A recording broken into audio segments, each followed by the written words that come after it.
Hi friends, welcome to Sunitha kitchen. ఈరోజు మన ఛానల్లో ఇన్స్టెంట్గా తయారు చేసుకునే ఊతప్పం గురించి తెలుసుకుందాము. ఈ ఊతప్పం తయారు చేసుకోవడానికి ఇడ్లీ పిండి కానీ దోశ పిండి కానీ అస్సలు అవసరం లేదండి. ఇన్స్టెంట్గా 15 మినిట్స్లో బొంబాయి రవ్వతో ఈ ఊతప్పంని తయారు చేసుకోవచ్చు. స్పాంజీ లాగా ఉంటాయండి, చాలా సాఫ్ట్గా ఉంటాయి, తినే కొద్దీ తినాలనిపిస్తుందండి.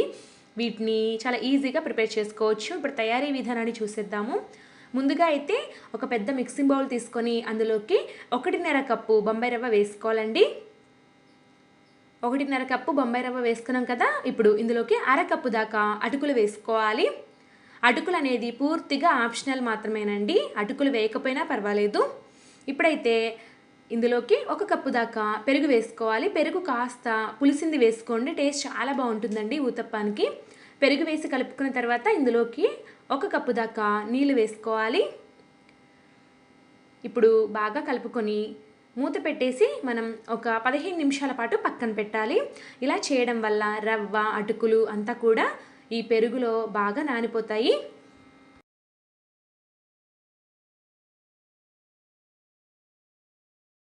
ఒక 15 నిమిషాల పాటు పక్కన నానబెట్టుకున్న తర్వాత మూత తీసి చూద్దామండి. ఈ మిశ్రమం అనేది కాస్త తిక్కుగా తయారైంది చూడండి, ఈ పెరుగునంతా కూడా పీల్చుకొని.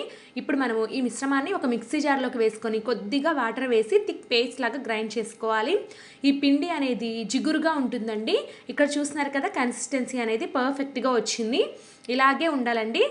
ఇప్పుడు ఇందులోకి రుచికి సరిపడా ఉప్పు, జీలకర్ర 1 టీ స్పూన్ వేసుకోవాలి. అలాగే ఒక చిటికెడు కుకింగ్ సోడా వేసుకోవాలి. ఈ సోడా వేయడం వల్ల ఈ దోశలు అనేవి బాగా పొంగుతాయండి, స్పాంజీ లాగా వస్తాయి అన్నమాట. ఒక్క చిటికెడు మాత్రమే వేసుకోండి. ఇప్పుడైతే ఈ మూడింటిని కూడా పిండిలో కలిసే విధంగా బాగా కలుపుకోవాలి. ఇక్కడ మీకు చూపిస్తాను కన్సిస్టెన్సీ ఎలా ఉండాలనేది. ఇలాగా థిక్గా ఉండాలండి, ఇలా ఉంటే సరిపోతుందన్నమాట. ఇప్పుడు పిండిని పక్కన పెట్టుకుందాము. ఇప్పుడైతే స్టవ్ మీద దోశ పెన్నం పెట్టుకొని వేడి చేసుకోవాలి మీడియం ఫ్లేమ్లో. పెన్నం వేడెక్కిన తర్వాత దీని మీద ఆయిల్ ఏమీ అప్లై చేయాల్సిన అవసరం లేదండి, నాన్ స్టిక్ ప్యాన్ కాబట్టి. ఈ దోశ బ్యాటర్ అనేది వేసేసుకోవచ్చు. కాస్త మందంగా వేసుకోండి, నార్మల్ దోశలా కాకుండా. ఇక్కడ చూస్తున్నారు కదండి ఎంత బాగా హోల్స్ వస్తున్నాయో. ఇలా హోల్స్ పడితే దోశ అనేది బాగా సాఫ్ట్గా వస్తుందన్నమాట. ఇలా పిండి కాస్త పచ్చిగా ఉన్నప్పుడే దీని మీద కట్ చేసి పెట్టుకున్నటువంటి ఉల్లిపాయ, టమాటా ముక్కలు, అలాగే కొద్దిగా కొత్తిమీర వేస్తున్నాను. మీకు ఇష్టమైతే క్యాప్సికమ్ అలాగే క్యారెట్ తురుము కూడా వేసుకోవచ్చు. మీకు ఏవి అవైలబుల్లో ఉంటే ఆ వెజిటబుల్స్ని యాడ్ చేసుకోవచ్చు. అలాగే కొద్దిగా ఆయిల్ అనేది పైన అప్లై చేసి మూత పెట్టేసి ఒక 3-4 నిమిషాల పాటు కుక్ చేయాలి. 3-4 నిమిషాల పాటు లో ఫ్లేమ్లో కుక్ చేయడం వల్ల ఊతప్పం అడుగున బాగా క్రిస్పీగా అవుతుంది, పైన సాఫ్ట్గా ఉంటుంది. వెజిటబుల్స్ అన్నీ కూడా బాగా ఉడికిపోతాయి.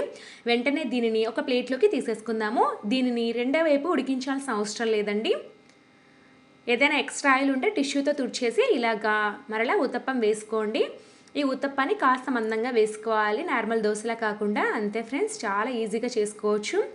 మనకి దోశ పిండి, ఇడ్లీ పిండి ఇంట్లో లేనప్పుడు ఇలా ఇన్స్టెంట్గా రవ్వతో ఊతప్పంలు చేయండి. ఖచ్చితంగా మీ ఇంట్లో వాళ్ళందరికీ కూడా బాగా నచ్చుతుందండి.